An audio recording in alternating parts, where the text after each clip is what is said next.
Shalom, selamat pagi jemaat yang dikasihi Tuhan Yesus. Mari kita siapkan hati kita untuk memulai ibadah hari ini. Tapi sebelumnya mari kita bersatu di dalam doa. Terima kasih Bapa atas semua kasih karunia-Mu, atas semua penyertaan-Mu, atas semua berkat yang telah Kau berikan sampai hari ini Tuhan Yesus. Kami siap Tuhan pada hari mau fokus untuk memuji dan memuliakan nama Engkau Tuhan Yesus. Di dalam nama Tuhan Yesus kami berdoa ucap syukur. Amin.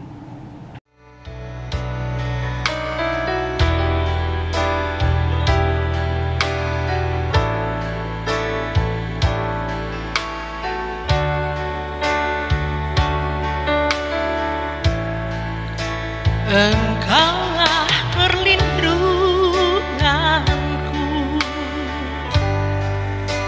tempat perteduhan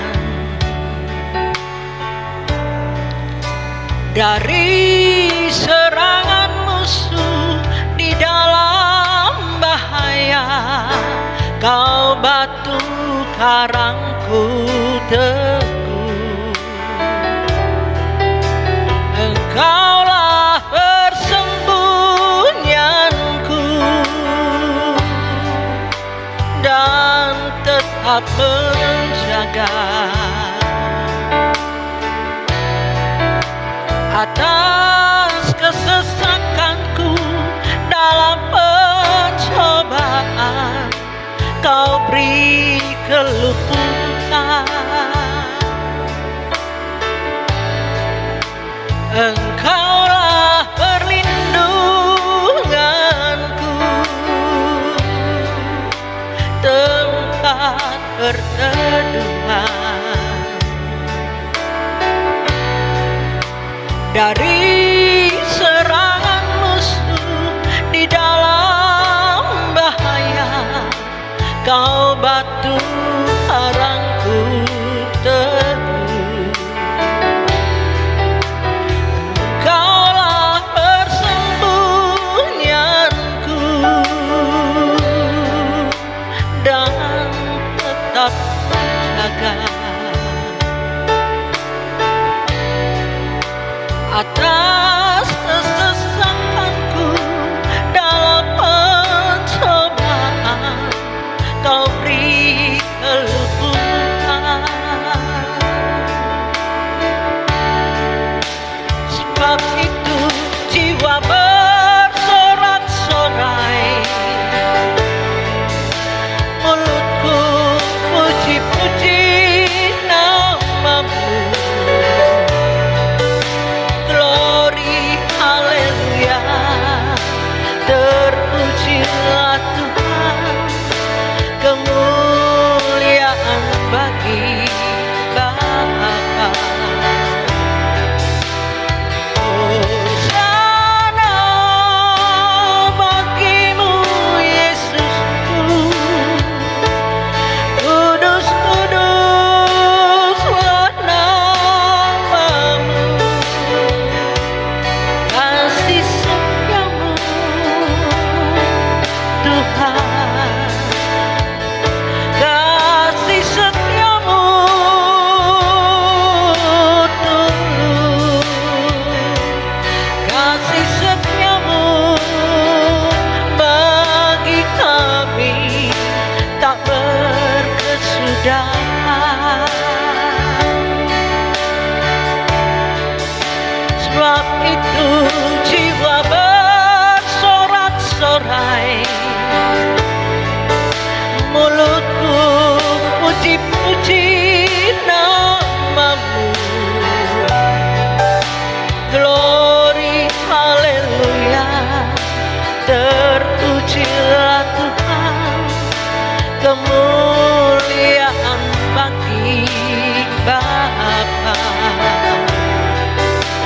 Hosana bagimu Yesusku, kudus kuduslah nama-Mu, kasih setiamu Tuhan,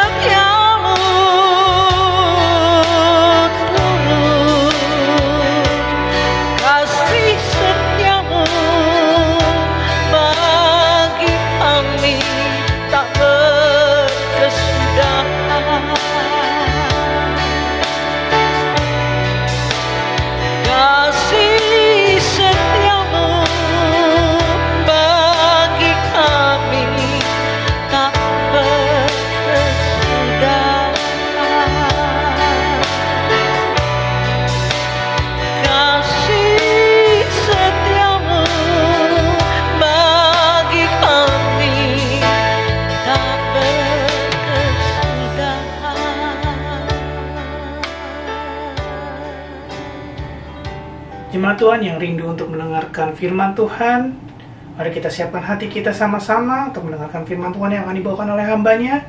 Tapi sebelumnya mari kita bersatu di dalam doa. Kami mengarahkan hati kami Tuhan Yesus untuk fokus kepada firman-Mu Tuhan Yesus. Kami percaya bahwa firman-Mu membawa kami ke dalam terang-Mu Tuhan Yesus. Biar kami menjadi pelaku-pelaku firman-Mu yang setia. Berkati hamba-Mu yang akan memberitakan firman-Mu. Biar apa yang keluar dari mulut hamba-Mu berasal daripada Engkau Tuhan Yesus. Terima kasih Tuhan, terima kasih Tuhan Yesus. Di dalam nama Tuhan Yesus kami mengucap syukur. Amin.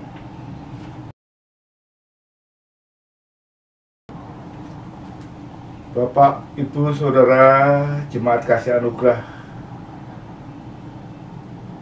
salam sejahtera dalam nama Tuhan Yesus. Firman Tuhan pagi hari ini diambil dari Lukas 19 ayat 1 sampai 10, di mana judul perikopnya adalah berbicara tentang Sakeus. Namun pagi hari ini saya bacakan Lukas 19 ayat 8 sampai 10. Demikian bunyi firman Tuhan. 8. Tetapi Sakeus berdiri dan berkata kepada Tuhan, Tuhan, setengah dari milikku akan kuberikan kepada orang miskin, dan sekiranya ada sesuatu yang kuperas dari seseorang akan kukembalikan 4 kali lipat.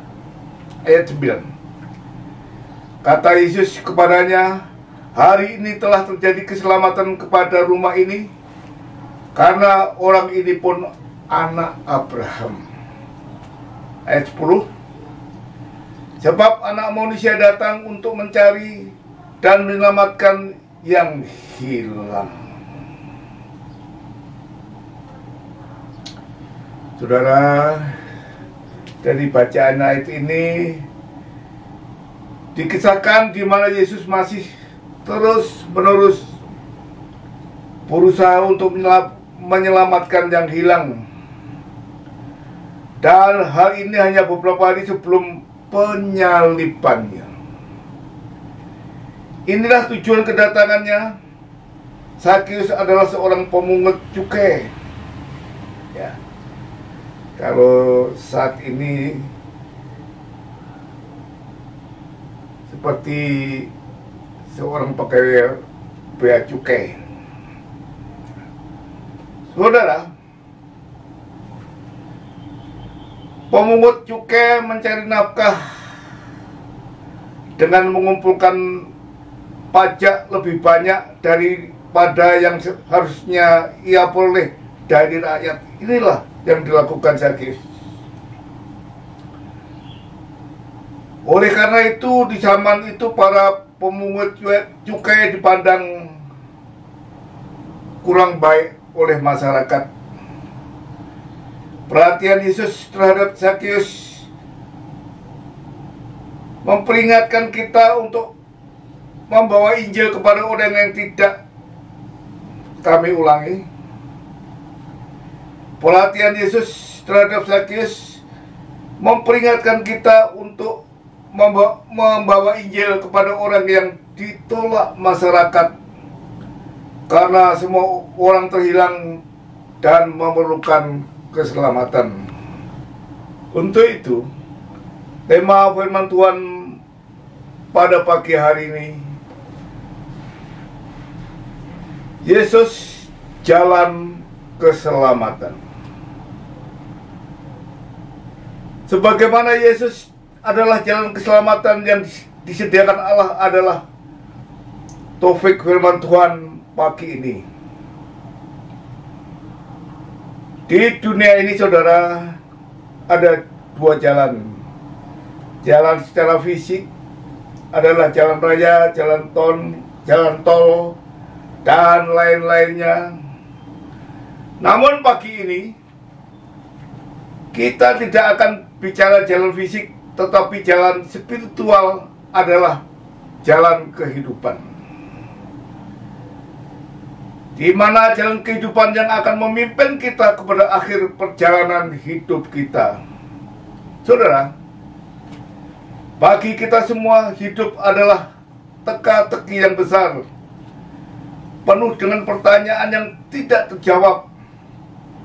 Dalam dunia ini banyak jalan hidup yang ditawarkan oleh begitu banyak guru, profesor, filsuf, nabi, dan pemimpin agama. Namun untuk beberapa orang, hidup adalah uang. Dia katakan, jika kamu punya uang berarti kamu punya hidup yang sebenarnya. Untuk banyak orang yang lain adalah agama. Jika kita mengikuti sebuah perintah agama kita, kamu hidup pada kehidupan yang benar. Pagi hari ini kita harus dapat mengambil keputusan yang benar mengenai hidup. Kita tahu bahwa ini merupakan keputusan yang tidak mudah untuk dibuat. Saudara, Zakheus sedang mencari sebuah jalan. Ia sedang bergumul mengenai makna hidupnya. Ia memiliki posisi yang tinggi dalam struktur pemerintahan. Ia mungkin juga memiliki tingkat pendidikan yang tinggi secara umum. Ia seorang yang sukses. Walaupun kaya, ia merasa bahwa hidupnya tidak ada tujuan dan tak berarti. Namun ia telah mendengar bahwa Yesus sudah berkhotbah di banyak tempat mengenai jalan hidup yang baru. Yesus berkata, "Akulah jalan dan kebenaran dan hidup. Tidak ada seorang pun yang datang kepada Bapa kalau tidak melalui Aku." Terdapat dalam Yohanes 14 ayat yang ke-6. Dan pada kesempatan yang lain Yesus berkata, "Pencuri datang hanya untuk mencuri dan membunuh dan membinasakan. Aku datang supaya mereka mempunyai hidup dan mempunyainya dalam segala kelimpahan." Yohanes 10 ayat 10. Zakheus sangat tertarik untuk mengetahui siapa Yesus sebenarnya. Ia datang berkumpul saat Yesus datang berkhotbah di Yeriko. Namun sayangnya ia pendek. Orang-orang menghalanginya untuk melihat Yesus. Ia tidak dapat melihat. Ia tidak dapat melihat Yesus karena orang-orang tersebut, saudara,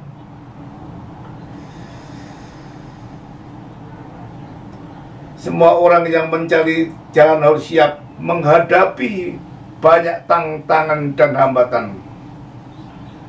Hambatan itu dapat berupa budaya, struktur gereja, sistem politik, dan lain-lain sebagainya.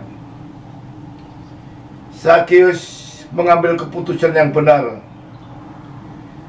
Lalu ia memanjat pohon agar dapat melihat Yesus. Ya, kita tidak bisa membayangkan memanjat pohon bagi orang besar yang seperti Zakheus adalah keputusan yang menunjukkan kerendahan hati Zakheus, dan tindakan itu juga ada bahayanya. Mengungkap jalan tersebut adalah melalui kerendahan hati. Tiada kemuliaan tanpa salib. Tiada mahkota tanpa salib. Pada saat yang sama di atas pohon Zakheus berarti berada dalam situasi yang agak berbahaya. Walaupun di atas pohon berarti dalam keadaan lebih tinggi daripada yang lain. Di atas pohon berarti ia ada di tempat yang baik untuk mengobservasi menganalisis dan merenungkan. Namun saat itu Yesus melihat, Yesus meminta Zakheus untuk turun agar Yesus dapat menyentuhnya secara pribadi. Ingat juga saudara, Yesus juga meminta Petrus turun saat dia ada di gunung, saat Yesus dimuliakan, di mana Rasul Petrus berkata, "Tuhan, betapa bahagianya kami berada di tempat ini. Jika Engkau mau, biarlah kudirikan di sini 3 kemah. 1 untuk Engkau, 1 untuk Musa, dan 1 untuk Elia." Matius 17 ayat keempat. Saudara, Yesus tidak ingin tetap tinggal di bukit. Ia ingin turun untuk dapat berkomunikasi dengan orang-orang. Saat Yesus meminta Zakheus untuk turun, Zakheus mengatakan, "Ya Tuhan." Zakheus mengikuti ya Tuhan. Seperti yang dijanjikan Yesus, ia datang ke rumah Zakheus untuk menjadi tamunya. Dan pada saat itu juga hidupnya Zakheus berubah. Jalan hidupnya diperbaharui. Pada saat itu Zakheus berdiri dan membuat deklarasi, "Tuhan, saat ini aku memberikan setengah dari kekayaanku kepada orang miskin. Dan jika aku merampas harta dari seseorang, aku akan mengembalikannya sebanyak 4 kali lipat." Ya. Saudara, kita ketahui Zakheus terbiasa menjadi alat kekuasaan, yaitu kerajaan Romawi, yang saat itu menjajah masyarakat. Sepanjang hidupnya Zakheus dipengaruhi oleh keadaan dunia yang begitu kuat. Namun apa yang terjadi? Saat ia berjumpa dengan Yesus, ia berubah total. Dulu buta, sekarang melihat. Jalan hidupnya sepenuhnya berubah. Di mana Zakheus memberikan hartanya kepada orang miskin dan mengembalikan milik orang-orang yang dahulu dirampasnya. Zakheus menunjukkan perubahan besar dari dalam hatinya dengan aksi apa yang diberikan pada orang-orang banyak. Aksi yang keluar kepada orang-orang banyak. Saudara, tidak cukup mengikuti Yesus di dalam kepala dan di hati kita saja, tetapi saudara harus mengikutinya dengan tindakan saudara juga, tindakan kita. Apa yang kita pikirkan tentang reaksi Yesus pada saat itu? Benar, engkau mendapatkannya. Itulah sebabnya mengapa Yesus mendeklarasikan, "Hari ini telah terjadi keselamatan kepada rumah ini, karena orang ini pun anak Abraham." Dengan kata lain, Yesus berkata, engkau menemukan jalannya. Bapak, Ibu, Saudara yang kami kasih dalam nama Tuhan Yesus. Saudara, Yesus adalah jalan keselamatan yang disediakan Allah bagi saya dan saudara. Amin. Tuhan Yesus memberkati. Allah Bapa yang Bapak panggil dalam nama Tuhan Yesus, pagi ini hamba mendengar melalui firman-Mu tentang Zakheus yang berubah total ketika ia berjumpa Yesus, yang sebelumnya hanya diisi perkara-perkara dunia. Akhirnya dia menjadi pengikut Yesus. Terjadi banyak perubahan. Terima kasih atas firman-Mu pagi ini. Kiranya firman-Mu pagi ini boleh mengingatkan kehidupan kami seberapa banyak yang mendengar, sehingga kehidupan kami mau berubah dari perkara-perkara yang lama, tabiat lama yang tidak sepikir seperasaan Engkau Tuhan. Ampuni hamba-Mu. Dan pagi hari ini, saudara-saudara yang kami kasih dalam nama Tuhan Yesus, terimalah berkat dan anugerah daripada Allah Bapa, kasih sayang dari Tuhan Yesus, dan dalam persekutuan Roh Kudus menyertai saudara hari ini sampai selama-lamanya. Amin. Tuhan Yesus memberkati. Happy birthday, happy birthday.